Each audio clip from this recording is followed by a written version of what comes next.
kube khona loo nto apha kum. Kodwa athi kulo mntu unesandla esomileyo, phakama uze phakathi. Ababhali apha bayavumelana ukuthi umbhali ngokwenene nangenyaniso nguMarko. Bayavumelana ababhali apha ukuba nguMarko.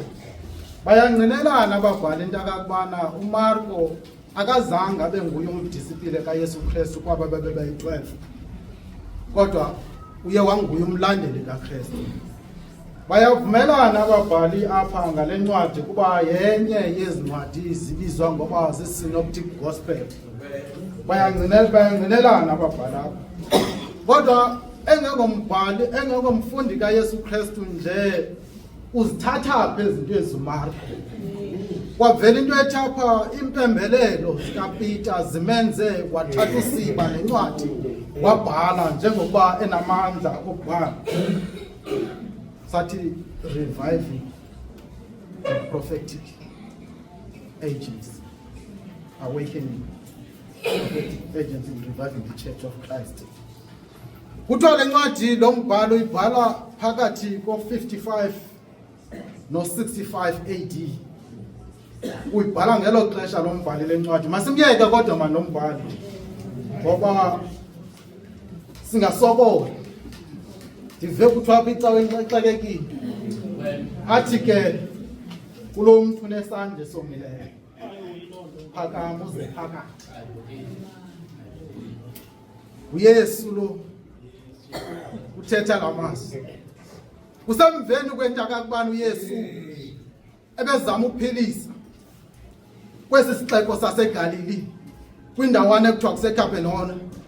Uphilise apho uYesu umuntu ebenedumbe. Lo muntu ebenedumbe kuthiwa ngenxa yokuxakeka kwendawo bekuye isifele simxhagela uYesu, abantu benze icebo lento akubana bamthobe phezulu ukuze azongena apha phambi koYesu. Yanixelela into akubana le ndawo ibigcwele kakhulu le uYesu akuyo. Kodwa kusemveni kwento akubana uYesu ezama ufundisa abaFarisi ngomcimbi wokuzila ukutya. Ngoba sibheka kwiSabatha apho sibheka khona. Abafundi apha abaFarisi apha bambuza uYesu, kungani into akubana abafundi bakho bangazili ukutya njengabaFarisi kwanjengabafundi bakaYohane? Uthi uYesu xa baphendula, nakhe nambona na abakulomthakazi xa bezila ukutya umyeni sele khona?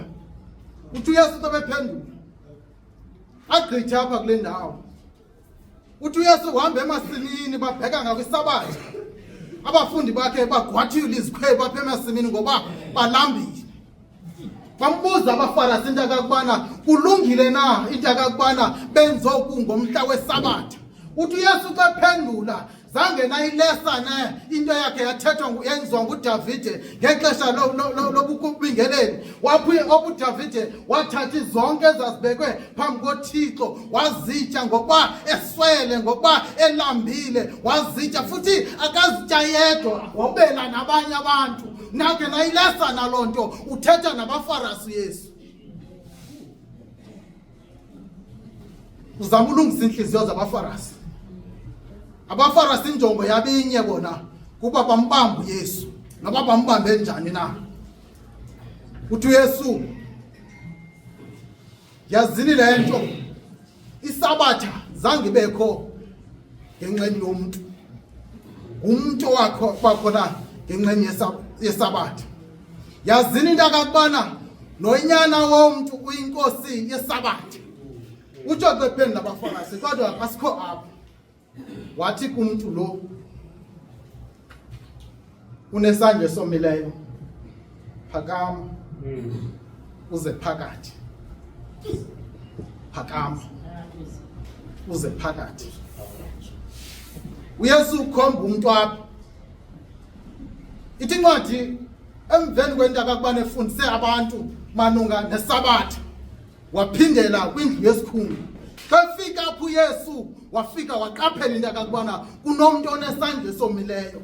Kusangenzeka into akakubana kudala abantu bakaThixo bengena apha kulo mnquba asibaqaphelanga into akakubana banezandla ezomileyo, kodwa awethu uYesu xa ingena phakathi kwelendlu yokuthandaza waqaphela into akakubana there is a person or in need. Qaphela uThixo into akubana kukhona umuntu o-in-need apha.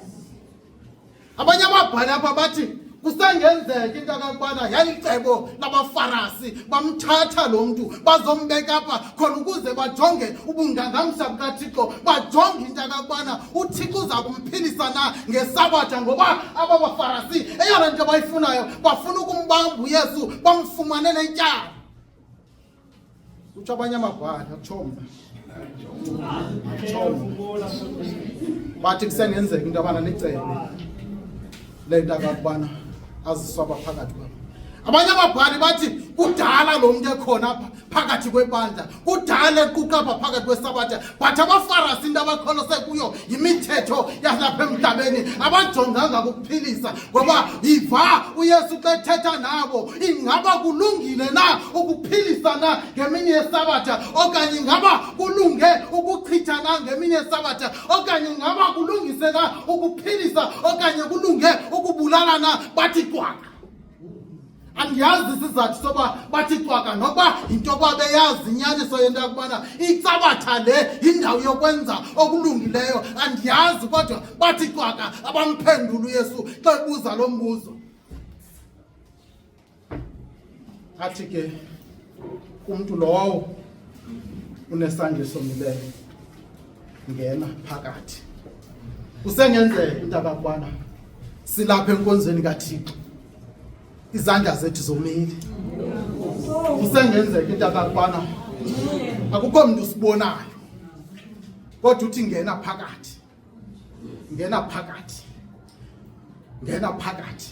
Ndithanda i-reaction yalo mntu ukhonjwa apha nguThixo, uthi makangene phakathi. Akazange athandabuze, akazange ajonge abanye abantu ukuba bazawuthini na. Wasuke wangena phakathi wazisa kuYesu. Zange ajonge into akakubana abantu abazumgxeka na, zange ajonge into akakubana abantu bazawuthini. Wasuke waya kuYesu eyazi into akakubana kukhona abantu apha abangafuna abantu baphiliswe ngomhla weSabatha. Uyayazi loo nto, kodwa wakhetha into akakubana makaphakame. Uthi uYesu yolula isandla sakho soluleka.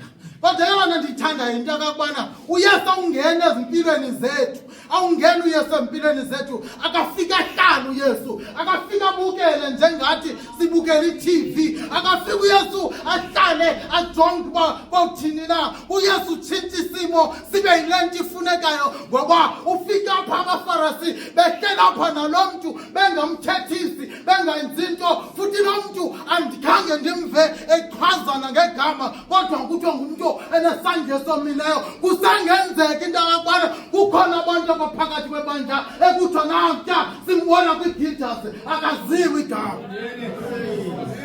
akaziwi igama, ngoba sijonga iziphene zabantu ukuze sithethe ngabantu, sijonga into umntu anayo ukuze sithethe ngayo.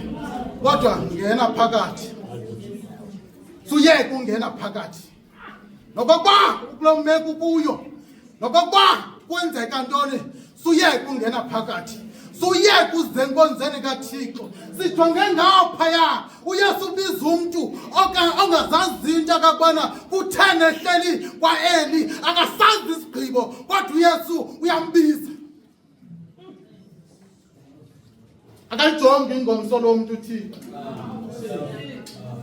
amen. Akayijongi izolo, into ajonge kuyo ingomso.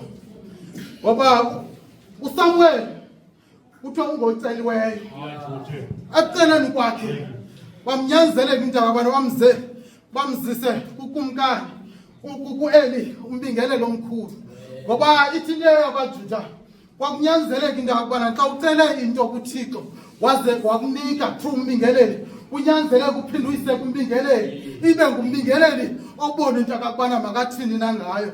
Kodwa uHanapha uzise lo mntana uba makakhulele kule ndlu kaThixo. Sibalisele into akabana apha kule ndlu kaEli akuhlanga isimo sabantwana balapha asihlanga, kodwa uSamuel wahlala wanyamezela ngoba iyana inzondelele into akabana ubukumkani bakaThixo bamfumane esendlini kaThixo. Besithengena ngena phakathi, sithengena phakathi wafika uThixo ngobusuku.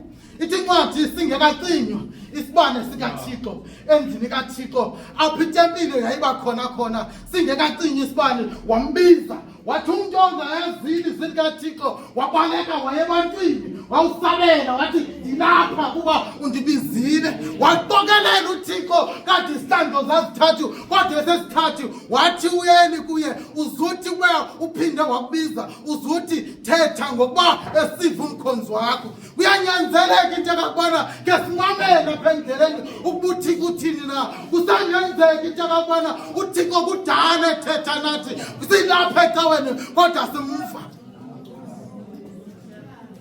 Ngoba ithi le ncwadi kubiza izihlandlo zazithathu.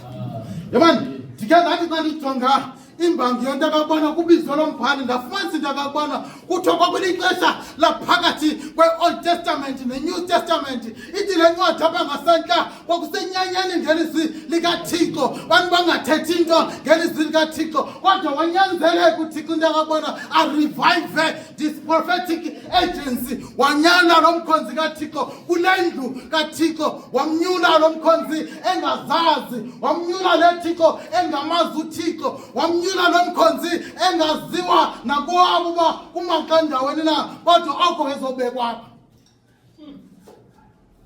oko wezobekwa akhange ndive uHane uqokelela impahla wazomjonga unyana uba uyakhula na. Siqona into akabana sivile into akabana uye wafumana abanye abantwana, andazi nento akabana waye walibala nangaye, kodwa akhange ndive kuthiwa uzomthi gqibele ngalaa mini bekusuthe bekhe weza wamzisa kona uba sizakhulela apha nomyeni wakhe.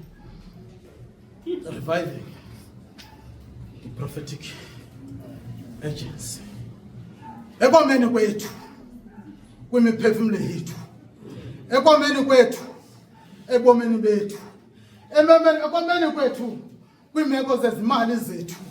Sizothapha ukhona umuntu othi kaloku nje ngena phakathi. Suhlala ngaphandle kuba ubekele bucala, ngoba sivile into akabana lo muntu webekele bucala, lo muntu wayomele sisandla. Simvile uSamuel into akabana wengabalwa phakathi kwabantwana bakaEli.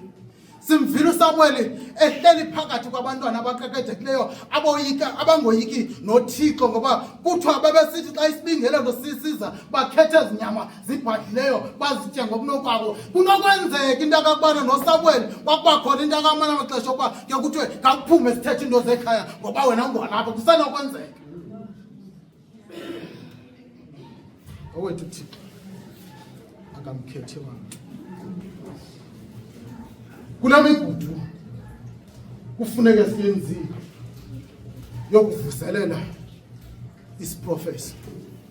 Sifuna sazi into akabana ukhona uThixo, yaye uThixo uzasikhusela. Yile nto uJohn Wesley xa ijonga le meko yonto akabana simane sibhitha kwabingeleli abone into akabana bonke abantu banako ukusindiswa, bonke abantu bayalidinga usindiso, futhi bonke abantu bangasindiswa, futhi bonke abantu bangasindiswa ngokugqibeleleyo, ngoba kusindiswa abantu apha abebengacingelelanga zintweni. Kusindiswa abantu apha kule nkonzo kwezivesi ezimbini sifunde kuzo. Kufundiswa abantu abalapha enkonzweni kaThixo kodwa abacingelekanga ntweni. Kufundiswa abantu apha abangokholwayo ngamanye amagama xa bebizwa, ngamanye amagama babiza into akakubona angwalapha, ngamanye amagama babiza into akakubona wena usandla somileyo. Abanye abantu balapha phakathi enkonzweni kaThixo bayalidinga usindiso, abanye abantu nangaphandle kwenkonzo kaThixo bayalidinga usindiso. Kunyanzelekile into akakubona singene phakathi khona ukuze uThixo azosisindisa. Yabathi uThixo ukuyakubona imeko yakho nokuba injani na, uyalibona ikhaya lakho, uyababona abantwana bakho, uyakubona ikoma kwakho, kodwa uyakubiza uthi ngena phakathi. Yile nto emnqamlezweni awubona ibhatha lithetha naye lisithi ukuba ungunyana kaThixo zisindise, uzisindise nathi. Athi yena kwanamhlanje ndiyakuba nawe paradesi. Ngoba uyayibona into akakubona akho ndawo yesisiphelo phambi kokusindiswa. Ungasindiswa nangomzuzu wokugqibela. Eyona nto ibalulekileyo kukuba ungene phakathi khona uyenza uYesu akwazi ukusindisa. NgoYesu Kristu inkosi yethu, amen.